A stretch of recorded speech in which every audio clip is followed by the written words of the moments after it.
In our club. It's the first and only time I'll ever do that to an RI president, but I just shushed. I can't believe I just shushed Stephanie. Okay. Possibly a career-limiting move, but I didn't mean to shush you. I didn't want you to help them. I wanted to say, and it was pathetic. I gotta say, that was kind of pathetic. So, I think maybe you need to learn it with the hand actions. Yeah, you think? That might help? On your hand. That's while this is an impromptu while I'm waiting for my slides thing here. This is what you do. So, I heard the first word, that was pretty good. Together, you had that part. It kind of went downhill from there, I gotta say. We see you roll. Okay. So let's do it with actions. So you ready? This is also an exercise moment to wake you up. So, together, we see a world where people unite. Okay, good. Now the next part's where you get to move. What's the next part? To create.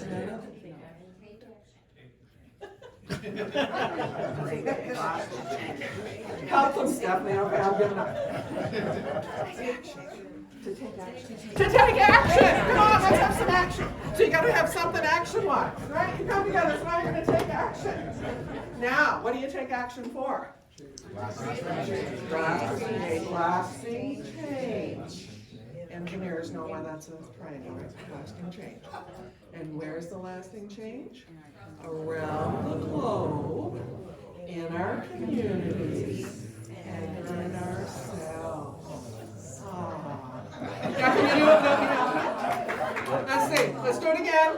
Ready? Oh, my slides are. Oh, we used up enough time. So let's try that again. Together, we see a world where people unite and take action for lasting change around the world, in our communities, and in ourselves. All right. Thank you for that. That worked. That worked. Yeah, let me see. Do I have a clicker? Yes, sir.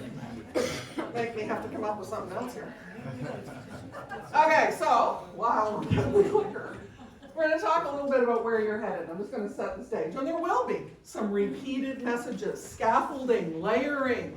That's important. You got to hear stuff a lot of times before it's as solid as it needs to be. So, sometimes in Rotary, when we're trying to figure out where we're going, we might have people going in different directions. Does that ever happen? Yes. People have different ideas about where we should go. Yep. Sometimes totally opposite. So part of what we're going to do, if and when, or without, whatever, we're going to look at some ways to do that. And first we're going to remind ourselves. Now I need acronyms to help me remember stuff. So this is my cheap way of remembering the 4 priorities. Back up. Because I needed to spell a word so that I can remember the word. So the action plan, you've just heard an introduction about it. You're going to hear more about it as the day goes on. It will be a continuous theme. And my way of remembering it is to use the word lead, because I need to have this mnemonic in my head so I don't forget them all. Because it's all about leadership. It's all about you providing that leadership. And it's about these 4 things that this helps me remember. So the first one is impact, and that's the first one we'll be looking at as we get into our activities. Next one is engagement. People need to be engaged. As Stephanie said, once we've got them, we've got to keep them engaged and involved. Adaptability and agility, we did really well on that during COVID, and we have to continually do that and be thinking about continuous improvement. And of course, reach, which Lear didn't work. I tried Lear, and that didn't work as a word, remember, so I changed it to lead. To have diversity. Diversity, inclusion, reach, and the word that Stephanie used that is critical is belonging. But lead didn't work either. Anyway, so it's lead. It's lead. Now, some people might remember flamingos of change. Anybody remember flamingos of change? Yeah. You just see here. Hopefully. That's not too much. Overboard. But flamingos of change. Got to remember flamingos of change. So the story, if you don't know about flamingos of change, a few years ago, past Rotary International President Barry Rasson had a photo op where he was photo bombed by a group of flamingos walking in front of him. And the interesting thing, this isn't the same photo, but the interesting thing about flamingos is that you often see them like this, and very often there are a couple going the other way. Isn't that cool that they do that? They just do that. And the really weird thing is that very often the whole group will turn and follow those innovative, those brave, those courageous flamingos that are going the other way. And that's what happened to the flock. Although it's not called a flock, this is even better. Do you know what a group of flamingos is called? I love this. A fascination. Isn't that like just so perfect? So I'm kind of a fascinator, but anyway. A fascination of flamingos. And there's those brave ones going the other way. And the flock, or the fascination, turns to follow them. So, what I want to know is how many flamingos do we have in this room? And how many people are going to have the courage and the innovative thinking to sometimes go against the flock? And Stephanie talked about sometimes saying, what about, maybe we could try? And the resistance that you sometimes experience and the need to be able to go the other way anyway. So how many flamingos? Hopefully by the end of the day we'll have a few more. Now, irresistible. Heard that word a few times. Stephanie's been using it a long time, so have I. And it's one that I love in terms of how we think about our clubs, our districts, our zones, whatever grouping we're talking about that is Rotary, how do we make sure it's irresistible?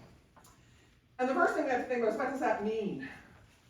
Well, to me it means that something is so enticing, so compelling, so tempting and alluring that you just can't resist it. My club is a morning club, 7:15 on a Friday morning. So at 6 a.m. on a snowy, dark Friday morning, I have a choice. I can stay where I am at home, or I can beat my way through whatever weather and traffic and so on. Not a lot of traffic at 6 a.m., mind you, but whatever it takes to go to Rotary. It's got to be pretty darn irresistible if I'm prepared to do that. It can't just be an okay club. It can't just be a reasonable experience. It can't just be, yeah, well, I could go or not go, so. It's got to draw me to want to go. Right? Now, I'd like to think that we were the first people to talk about irresistibility when it comes to an organization, but in fact I think Deloitte either stole it from us or they used it first. And I love that Deloitte published an article a while back about their research on irresistible organizations. Of course I was intrigued. And how did they describe an irresistible organization? And this was within the context of human resources, in talking about how do you attract and keep excellent employees. Well, you better have an irresistible organization. Well, what is that? It's one where the work is meaningful. That kind of resonated with me, thinking about my Rotary lens of things. Supportive management. Kind of works as well. Fantastic environment. They didn't say a good environment. They didn't say a positive environment.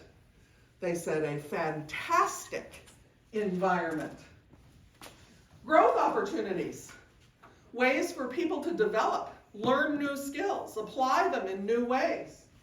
Still kind of worked. And the last one is trust in leadership. Well, I thought they did a pretty good job on that. I thought that kind of worked for Rotary. And so it even further reinforced this idea of irresistibility and the fact that we're no different than other organizations that want to have good people and want to keep those good people. Right? So I thought, okay, this is a way to think about clubs.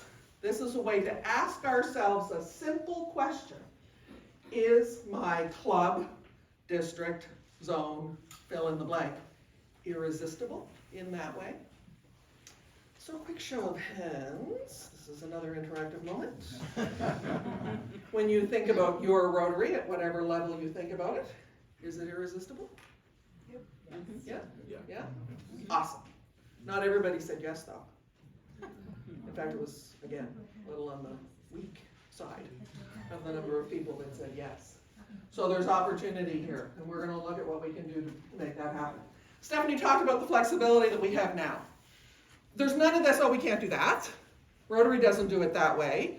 We can't make those changes. We can. We know we've got flexibility in terms of where, when, how, models, types of clubs, online, hybrid, cause-based, interest-based, corporate-based, alumni, lots of possibilities. And my goal right now is just to open your mind and let you know that you have permission to think a little bit more broadly than maybe you have in the past. And that those people that say, oh, geez, that doesn't sound like Rotary. I don't think we can do it that way. Yeah, you probably can. So here's just a few examples. Tom will know a lot of these. But I just put these out there so people have a sense of what kinds of things are happening right now. We've got a Rotary Club that's a golf satellite.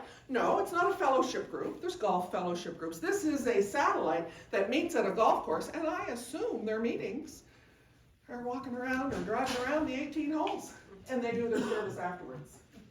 Global trekkers, motorcycling Rotarians, again, separate from a fellowship group. That is a club. Friendship knot. What's that, you think? People who... Shh. I've done it twice. I totally do. Not only did somebody stop it. Where's my... You're supposed to stop the flow. Don't let me do this stuff. People that have been involved in scouting. Exactly. A few more. Minnesota Pride. That one, I know you know about that one. And of course there's the veterans one. Let's see. Rochester Deaf, Empowering Women. Rotary Travel Industry Satellite. E-Club Rotary Global Travelers. Right? Open your mind. Think about opportunities and needs in your area for things that could happen. And my personal favorite? Only because I love their imagery. It has to be my favorite. They've got the best imagery. Now, this Rotary Club is not just devoted to koalas. They're focused on endangered species. But do you think they get attention? Like, seriously? Like, would you not want to be part of that? Like, the cuteness factor alone just takes it over the top. So, just to open your mind, this is possible. You can do whatever you think. I wonder if maybe the answer is probably yes. So, Stephanie talked about measurement, about using the tools, about doing things that maybe we haven't been great at in the past. So this is Beacon. He's my Rotarier. He's a spokes dog. He travels with me. He is, in fact, his own Paul Harris Fellow. He's the only spokes dog stuffed animal to ever have earned, well, he doesn't know he's a stuffed animal, he's cover his ears, to have earned the Paul Harris, which he did for working very hard for a year with me, and he continues. So I use him here because Beacon, looking in the mirror here, he might think he's a real dog. That is one of my real dogs in the mirror. Beacon isn't one. But my experience has been that sometimes when Rotarians look in the mirror, may not be seeing an accurate picture. We might be thinking things are a little rosier than they actually are. We might not be accurate and realistic in how we see ourselves. And so these tools that we have and these ways of making sure that we are seeing things realistically are important. And part of what we all need to be doing is looking at the tools that are available. And we have incredible tools on the Learning Center and elsewhere that we can use, surveys, focus groups. We can do those things in our own setting to know, what do people really think? Right? Exit surveys, all of those things. What do people really think about us? Why are they coming? Why are they not coming? Why did they leave? We've got RI data, which is fantastic, but we may not know that in our club, as Stephanie said, there are data, and I've just done this in my own district for a research project that I'm involved in. There were an awful lot of people that talked about conflict. Bullying. Like, seriously. A lot of people talked about bullying. right? And when I go back to clubs and say, so, maybe there's an issue. No, we're good. We're good. Well, 8 people that left in the last couple of years said that they had a bit of a concern about bullying.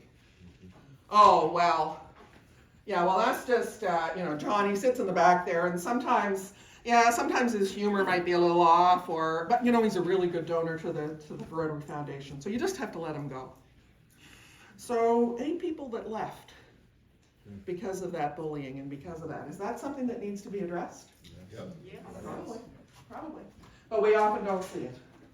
We hide, we put our heads down, and we don't address those moments of truth that come to us. And we have to. So we've got tools, we've got research, we've got interviews, we've got data, we've got lots of things that you can do to really understand where you are. And now we're going to think about it in a hands-on way. So I've had a lot of years of doing strategic plans and working with organizations to do those important things that we do around SWOT and other things, as Stephanie said. But sometimes we need to take some rapid action, and we need to do something that really moves us forward and has people putting their money where their mouth is, so to speak, and doing stuff. And so I'm a very big fan of something called strategic doing, which comes out of Purdue. And so I did some study and some certification with them on this particular approach. And we don't have time to do the whole thing, but we're going to do a little bit. Now, Val, I need a time check. Where's Val? How much time do I have right now? You got 25 minutes. I have 25 minutes, okay. We're going to do a fast version of the first step of this. But I'm going to tell you a little bit about strategic doing. So it is a very specific approach to thinking about action. Ties in very nicely to what Rotary is talking about with an action plan, because it is completely focused on taking action. Not creating a plan that's lovely, but personally I was involved in a lot that I know are probably, plant holders or bookends or dust collectors now. This is something where you take action now. And it involves looking at a few key questions, and if you Google this, you can find the book and the original research around it. I highly recommend it in thinking about all sorts of things in your life that you might be doing where you need to take action. So the first piece of this is thinking about what could we do. We have a challenge. Stephanie has given us a challenge. We need to implement in our own Rotary context, again, whatever that is, at the club, the district, whatever level you're working on, Rotaract, Interact, doesn't matter. Your Rotary has been challenged to implement those priorities. What could you do to make that happen? Now, for the purpose of this exercise, we kind of need to be with people that we're working with. And I know Bella has your lovely arrangements here at the tables to meet new people, and you did that with the yoga at the beginning. But I'm going to ask you to move. So this is going to take a minute, because I want you to be with the people that you know, who you are working with, if you have that. So I know there's a lot of people from this local district, and then I think there are groups of people from other districts. And I kind of want you to sit with people that you can talk about the things that you're going to do and take forward. So I'm going to ask you to stand up again and get your stuff. Yes? Move for good. Move for good. Yeah, I'm not gonna ask you to move again. It's just too difficult at the moment. I'd love to do the World Cafe thing.